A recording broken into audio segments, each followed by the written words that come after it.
My name is Sean, I'm from CatsOnTV, and we're going to demonstrate how to use the rake brush. This is a slider. So what you're going to do is it's got teeth on both sides, and you're just going to make small flicking motions going from head to tail, like this.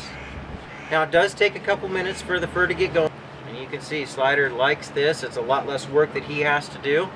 A lot less fur balls that are inside. That's a full fur ball right there. A lot less fur inside the house. So I recommend a rake brush every 2 weeks. Alright, so short flicking motions, cleaning it like this. You can see Slider likes it. You do want to be careful underneath the armpits that you don't, this is a sensitive area. Not so much on big furry cats, but on short haired cats it's a little more. You're going to clean the teeth by taking your finger around and just pulling it off.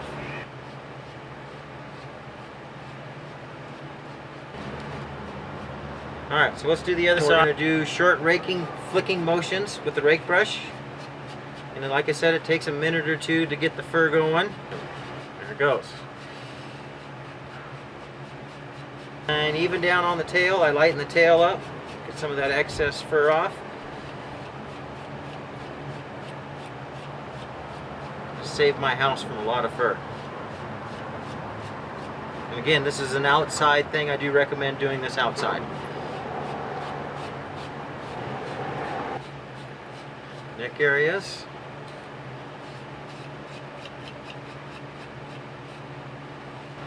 The rake brush comes in many different forms. It can come apart like this and go back together, so it's like you can use it either way. It can have a nice handle, or it can have some smaller or larger teeth. The rake brush works on both long hair and short hair cats, though a couple places you do want to be careful. Underneath the armpits, you don't really want to rake their ears or their nipples. You want to be careful when you're raking their stomach that you don't rake one of their little nipples. I can hold her this way and get a really nice, get her stomach in, not getting her nipples, you know, so I can get most of her stomach.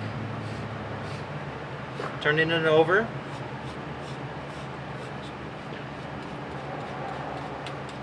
This is also a good way to get the ham hock area down here.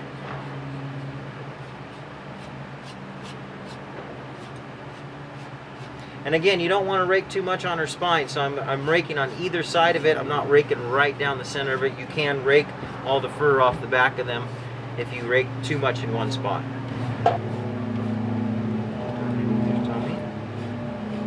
Okay, so I do their tummies, but I just do it really slow and make sure not to rake too hard.